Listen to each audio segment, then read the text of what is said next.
Library का काम था, तो अपनी क्लास थोड़ी सी बीच में दूसरे सर ने मैनेज की। अब फिर हम दोबारा से अपना इसको रिस्टार्ट करते हैं। अभी हम लोग पाषाण युग हमारे कॉमन टॉपिक है। कौन सा टॉपिक है? पाषाण युग। कुछ साथी जो इंग्लिश मीडियम के उनके लिए स्टोन एज भी इसको बोलते हैं। क्या बोलते हैं? असल में वो क्या रहा था, एक अनातोलिया का म्यूजियम था तुर्की में। कहाँ पर था? तुर्की में एक म्यूजियम था, अनातोलिया का म्यूजियम। यूरोप के बहुत सारे म्यूजियम थे, उन सब में पुरानी चीजों के कलेक्शन थे। क्या थे? कलेक्शन। ऐसे समझो जैसे हम घरों में सामान लेके आते रखा रहता है, और सामान बहुत ज्यादा बढ़ गया। कोई चीज पाषाण युग की पड़ी हुई थी, कोई चीज लोहे युग की पड़ी हुई थी, कोई चीज ताम युग की पड़ी हुई थी। हुआ क्या, अब एक ऐसा समय आया कि ये जो चीजें पड़ी हुई हैं, अगर फ्यूचर जनरेशन को ये अगर यूजफुल बनानी है तो क्यों ना फिर इनको बांट लिया। और मेरे प्यारे बच्चों, उन म्यूजियम्स में फिर हिस्टोरियंस ने, आर्कियोलॉजिस्ट ने, उन सब लोगों ने फिर चीजों को कैटेगराइज करना शुरू किया। एक कैटेगरी उन्होंने पाषाण युग की बनाई, एक कैटेगरी फिर उन्होंने ताम युग की बनाई, एक कैटेगरी फिर उन्होंने कांसे की बनाई, और लास्ट कैटेगरी जो बनाई मेरे प्यारे बच्चों, वो उन्होंने बनाई लोहे की। हुआ क्या था, अपनी ये बात हुई थी, आपको सर ने भी समझाया था, बहुत अच्छे से अपनी कई बार बात हुई है कि हिस्ट्री बिना रिकॉर्ड्स के, बिना फैक्ट के हिस्ट्री नहीं होती। उसके लिए स्रोत जरूरी है। और अगर लिखने पढ़ने की बात करें दुनिया में, तो भारत में जो लिखने का पहला साक्ष्य इंडिया में मिलता है वो 600 ईसा पूर्व के आसपास मिलता है। और दुनिया में सबसे पहले अगर लिखित सामग्रियों का उल्लेख मिलता है तो वो इजिप्ट, मिस्र का नाम सुना है? नील नदी के आसपास की एक सभ्यता थी, इजिप्टियन सभ्यता, मिस्र की सभ्यता। वहां आज से लगभग 3500 ईसा पूर्व का हमें रिटर्न रिकॉर्ड है। उसी जमाने में आपको ध्यान होगा मेसोपोटामिया की एक सभ्यता थी। कहाँ की थी? और मेसोपोटामिया की सभ्यता से भी हमको रिटर्न रिकॉर्ड्स मिलते हैं। अच्छी बात यह है कि इजिप्ट वाली और मेसोपोटामियन जो सिविलाइजेशन थी, उन दोनों के रिकॉर्ड्स को पढ़ चुके हैं। उसी के आसपास की जो भारत की सभ्यता थी, सिंधु घाटी सभ्यता। अफसोस की बात है कि हम उसको आज भी पढ़ने में सफल नहीं हो पाए। आपने तो स्कूल के दौर में पढ़ा है ना? हाँ जी। जब सिंधु घाटी सभ्यता में लिपि तो है, लेकिन उसको पढ़ने में कामयाब नहीं हुए। तो हमारे यहाँ जब रिटर्न रिकॉर्ड्स नहीं थे, उससे पहले की चीजों को, जो कि हिस्ट्री तो मैं आपको बता ही चुका हूँ, जब से ये यूनिवर्स आया, जब से पृथ्वी आई, जब से यहाँ जीव आए, तब से लोग पढ़ते। और आप लोगों ने एक सब्जेक्ट पढ़ा होगा एंथ्रोपोलॉजी, और बल्कि पूरा हिस्ट्री की जब चीजें पढ़ते हैं वही से शुरू होती है। अभी आप समझिए, मैं आपसे ये भी कह रहा था, सब लोग अच्छे से सुनिए। इस पाषाण युग को कई लोग पुराने जमाने में आदिम युग बोलते हैं। क्या बोल रहे? आदि। उससे कोई फर्क पड़ नहीं रहा है। पाषाण युग, ताम युग, कांस्य युग और लोहा युग को जो बात कर रहे हैं, तो इसलिए कर रहे हैं औजार किसके बने हैं? क्या है साथियों? औजार जिस चीज के बनते थे उसी के आधार पर उसका नाम रख दिया। पाषाण युग, ताम युग और ब्रोंज एज भी बोलते हैं, कांस्य युग, और लास्ट में स्टोन एज। अगर हम पाषाण युग की बात करें तो मैं आपसे कई बार कह चुका था, दुनिया में सबसे पहले औजार मानव के द्वारा बने तो वो किसके थे? पत्थर। तो वो युग कहलाया पाषाण युग। ठीक है, मैं अभी आपसे ये कह रहा था कि मैंने इसको 3 पार्ट में बांटा है। बताओ कितने पार्ट में बांटा है? और बांटने का जो बेस था, इसको बहुत अच्छे से समझो। एक तो आजीविका के साधनों में अंतर आता है। मैं थोड़ा थोड़ा आपको बता रहा था, पूरा पाषाण काल का मानव कैसा था, अच्छे से कंसंट्रेट करें। पूरा पाषाण काल का मानव मैंने आपको बताया था कि हंटिंग करता था, और इसको बोलते हैं हंटिंग एंड स्ट्रोलर सोसाइटीज। यानी शिकारी और मक्कड़ जीवन। कैसा जीवन था? शिकारी वो रोज शिकार करता था और रोज उसको कंज्यूम कर जाता था। शिकार के लिए उसको यहाँ से वहां भागना दौड़ना पड़ता था, क्योंकि मैं आपको बता चुका हूँ शिकार घर बैठे एक जगह रहने से नहीं मिलती थी। और शिकार को मारने का, पकड़ने का, कंट्रोल करने का, इवन कंदमूलों को भी तोड़ने खाने का भी उसके पास जो औजार था वो किसका बना था? तो चूंकि मैं आपको लिखा सुनिए दोबारा, मैं आपसे कह रहा था कि आजीविका के साधनों में अंतर आ रहा था। तो पूरा पाषाण काल का मानव कैसा था? घुमक्कड़ और शिकारी। लेकिन अपनी कई बार बातें हुई हैं कि आवश्यकता आविष्कार की जरूरी होती है। इसको एक कॉमन सेंस आया, क्योंकि मैं हमेशा आपको बताता रहा हूँ कि मानव एक ऐसा प्राणी है जो हमेशा कंफर्ट जोन में आने जाने का संघर्ष करता है। वो अल्टीमेटली क्या चाहता है कि उसे कोई एक कंफर्ट फेज मिल जाए, लेकिन अपनी बात हुई है ये कयामत तक भी इसको कंफर्ट फेज नहीं मिलेगा, क्योंकि हमेशा इसके साथ एक और प्रॉब्लम है, इसका कंफर्ट का आइडिया और लेवल भी बढ़ता जाता है। जिस कंफर्ट की ये बात करता है, जैसे मैं जॉब की अक्सर बताता हूं, जब बेरोजगार रहता है तो बच्चा क्या सोचता है? सर जॉब लग जाए, चाहे पोस्टिंग बाड़मेर, जैसलमेर, अंडमान कहीं मिल जाए। और जब जॉब लग जाती है फिर वो अपने इलाके में आने की कोशिश करता है, और जब अपने इलाके में भी आ जाता है तो बिल्कुल गांव के, ढाणी के, अपने इलाके में घर के सबसे नजदीक आने का संघर्ष करता है, क्योंकि इसका लालच और कंफर्ट का लेवल अनलिमिटेड है। तो ये मानव जिस शिकार के लिए यहाँ से वहां घूमता था, एक दिन कॉमन सेंस आया, यार जिस शिकार के लिए मैं यहाँ से वहां जाता हूँ, भागता हूँ, तो ना उसको पाल लिया जाए। तो जो ये सेकंड फेज था, कौन सा वाला बेटाओ? ये मध्य पाषाण काल। इसमें वो मानव जो यहाँ शिकारी और घुमक्कड़ है, अब वो शिकार को पालने लगता है, वो पशुपालक बन जाएगा।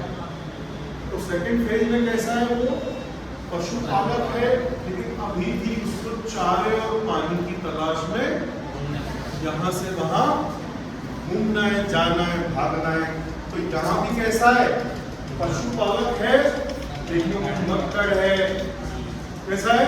घुमक्कड़। इस दौर में कैसा था वो?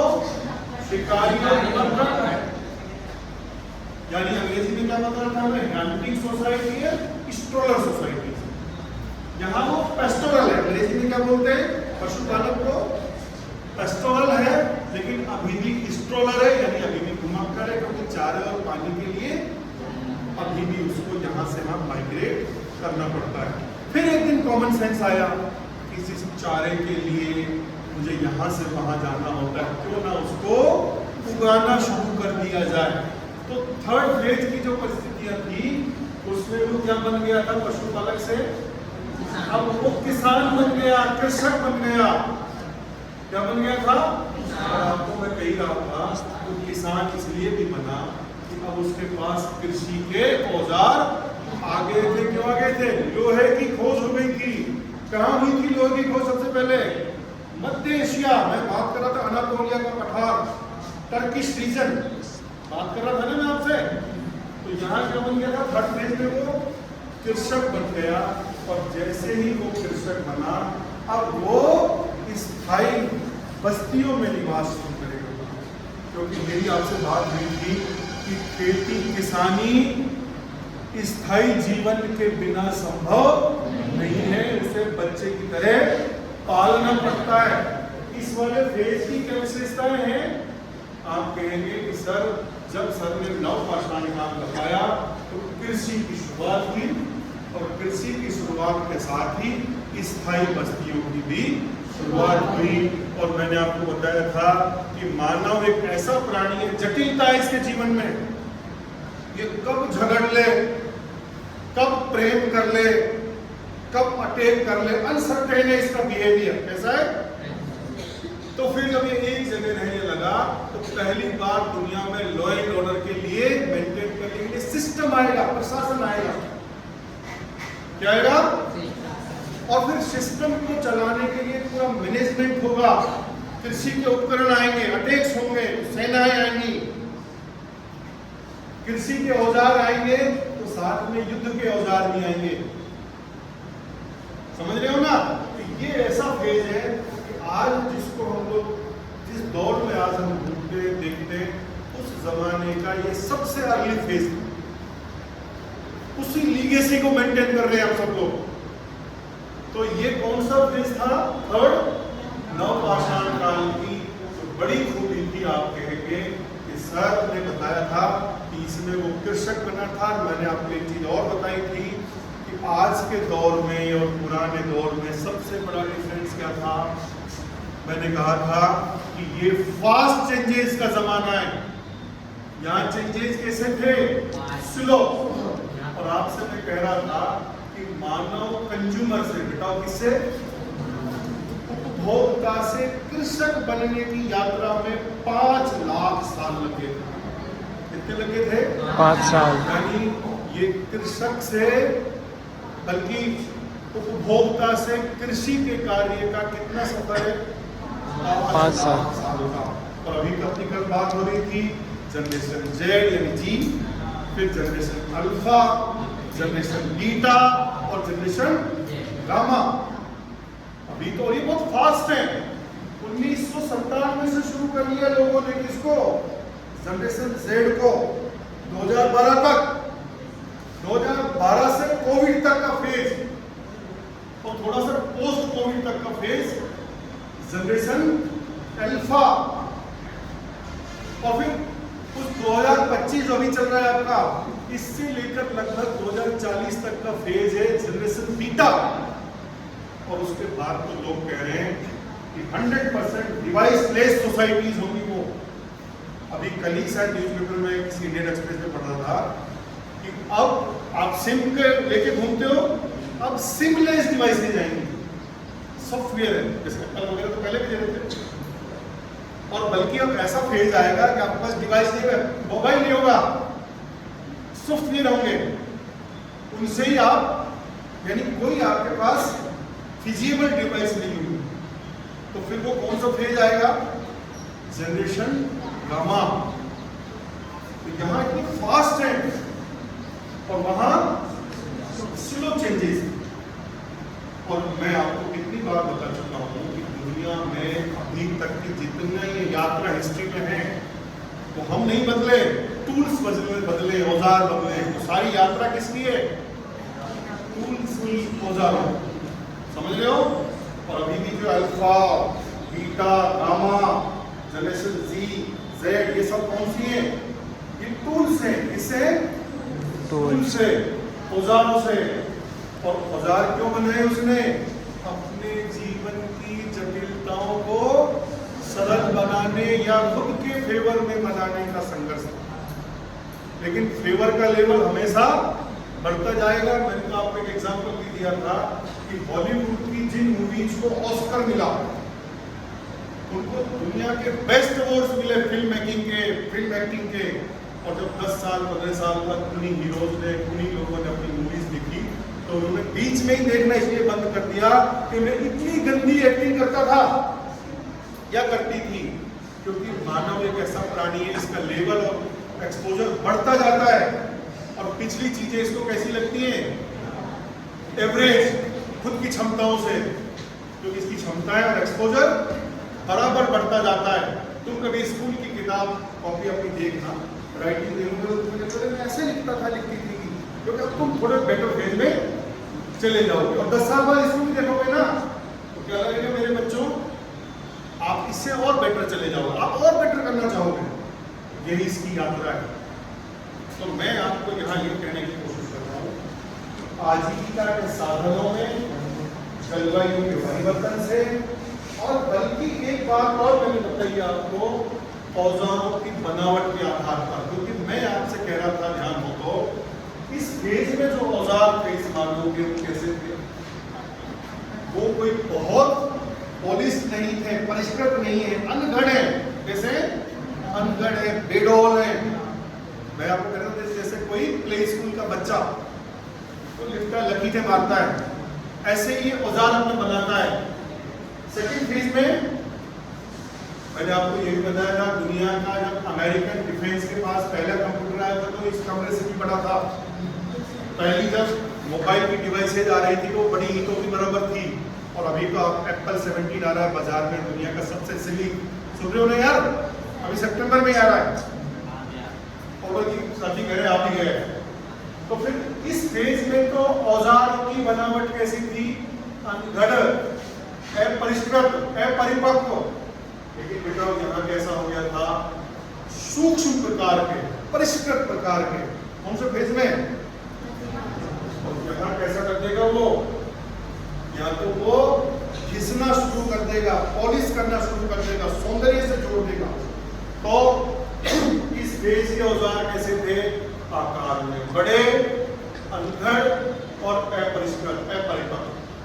सेकंड फेज में पूछेगा आपसे सवाल, आपसे वो दो तरह से सवाल पूछेगा। वो ए बे सीधे में पूछ लेगा कि मध्य पाषाण कालीन औजारों की विशेषताएं, एक कोई टिक लगवाएगा तो सूक्ष्म प्रकार के थे, छोटे प्रकार के थे। यहाँ कैसे मेरे बच्चों? आकार में बड़े और अनगढ़, अपरिष्कृत। लेकिन थर्ड फेज में कैसा हो जाएगा? थर्ड फेज में तो वो पॉलिश भी करने शुरू कर देगा, पॉलिश्ड। दूसरा 100% टॉप मैच्योर फेज है ये, घिसना शुरू कर देगा, चमकीला बनाना शुरू कर देगा। कौन सा फेज में? इसमें। और अभी मैं आपको कह रहा था कि 3 तरह से ये परिवर्तन थे, तब आप समझ गए होंगे। फाइनल समझ लो, इस फेज में औजार पत्थर के ही बनते थे, लेकिन कैसे थे वो? आकार में बड़े और अपरिष्कृत, अनगढ़। सेकंड फेज में आकार में छोटे, सूक्ष्म प्रकार के। और थर्ड फेज में पॉलिशदार, घिसावट वाले, सौंदर्य से युक्त। ये इसकी यात्रा है, समझ लो ना बात को। तो लोगों ने हुआ क्या था कि हिस्ट्री को लोगों ने जो बांटा वो म्यूजियम से शुरू हुआ। म्यूजियम्स की मैं कह रहा था कि सामग्री भरी हुई थी चारों तरफ, और फिर हिस्टोरियंस को, आर्कियोलॉजिस्ट को क्या लगा, क्यों ना मानवता के हित में, फ्यूचर जनरेशंस के हित में इनको बांटा जाए, डिजिटाइज किया जाए। और जब पाषाण युग आ गया था तो फिर पाषाण युग को भी बांटा। क्यों बांटना पड़ा? औजारों की बनावट में अंतर था, आजीविका के साधनों में अंतर था, और जलवायु में भी परिवर्तन हो रहा था। क्योंकि एक बात आपको बहुत स्टार्टिंग से ही कह रहा था, स्टार्टिंग में जब मानव सभ्यता हमको मिलती तो कहाँ मिलती है मेरे बच्चों? नदी घाटियों के किनारों पर, आसपास के कुछ क्षेत्रों पर, जहाँ उनको आसानी से या कम जटिलताओं में भी आजीविका के साधन अवेलेबल हो जाए, यही होगा। और फिर जैसे जैसे उसके पास टेक्नोलॉजी बढ़ेगी, जैसे जैसे वो फैसिलिटेट होगा, क्या होगा? वैसे वैसे फिर वो दूसरे जटिल क्षेत्रों में भी जाएंगे। जैसे मैं आपको ब्रिटिशर्स का एक फेज बताता हूँ। अंग्रेजों ने बहुत लास्ट के फेज में राजस्थान जैसे इलाकों को जीता था। यहाँ रेवेन्यू कम आता था, इनकम कम थी, जटिलताएं ज़्यादा थी, बल्कि इन इलाकों के लिए तो ये कहा जाता था आमदनी अठन्नी और मेंटेनेंस का खर्चा रुपया। लेकिन चूंकि जब पूरा देश जीत लिया, पूरा रीजन जीत लिया, तो फिर ये क्षेत्र भी जीते गए। आरंभ में नहीं थे, आरंभ में कौन से इलाकों को जीता उन्होंने? अंग्रेजों ने बंगाल को। बंगाल कैसा इलाका था? दुनिया में 5 सबसे बड़े जो कृषि के बेटर थे, जो रीजन्स थे, उनमें बंगाल के तो उन्होंने हिंदुस्तान को कहाँ से खोजने की कोशिश की, कहाँ चाबी लगाई? बंगाल में। क्योंकि आपको ध्यान है, दुनिया में नदियों का अगर कोई सबसे बड़ा जाल है आज जो बंगाल या आज के बांग्लादेश, समझ रहे हैं? और कैनाल सिस्टम की बात करें तो फिर पंजाब, हरियाणा के इस इलाके में। और हमने तो जो अपनी एग्रीकल्चर रिवोल्यूशन इंडिया में हुई, पता है हरित क्रांति आई थी इंडिया में, कहाँ पर हमने बनाया वो सब जाल? पंजाब, हरियाणा, इस इलाके में। इसको अपर गंगेटिक रीजन भी आपको पता ही, आप पढ़े नहीं पढ़े ज्योग्राफी में, अपर गंगेटिक रीजन में हमने कैनाल सिस्टम बनाया। बहुत कृषि का बहुत समृद्ध क्षेत्र है ये। राजस्थान का अलवर वगैरह का क्षेत्र इसमें आया। और बाकी जो हमारे डेजर्ट का इलाका है, क्षेत्र बहुत बड़ा है, लेकिन आय के स्रोत उतने सॉलिड नहीं है, क्योंकि इरिगेशन की और बल्कि आप जानते हैं पानी की चैलेंज रहा है। वो लोग भला हो इंदिरा गांधी कैनाल का, और पीछे से या पीछे जो हमने नर्मदा वाला वो गुजरात से लेके आ रहे हैं सबका, और अभी जो नदी है जोड़ परियोजना है उसको बेनिफिट मिला है, और हमारे यहाँ बहुत बड़ा चैलेंज रहा। इतना बड़ा क्षेत्र है ये हमारा राजस्थान का। अगर यहाँ कृषि की संभावनाएं फेवर में आ जाए तो फिर पूरे हिंदुस्तान, पूरे भारत की जो कृषि का चैलेंज है, जो खाद्यान्न का चैलेंज है, वो अकेला राजस्थान पूर्ति कर दे उसकी। लेकिन आपको तो पता है, मैं बता चुका था कि बोने सब जाते हैं आज भी, लेकिन काटने कोई नहीं जाता। 3 बूंद गिरती हैं, लोग चाव में खेत में पहुंच जाते हैं। बीच में मेरे बच्चों आपको पता है फिर बारिशें नहीं होती, तो काटने जाएंगे किसको? तो बोने सब जाते हैं, लेकिन काटने, मेरी बात समझ रहे हो? ये चैलेंजेज है। आप लोग इसको समझ गए।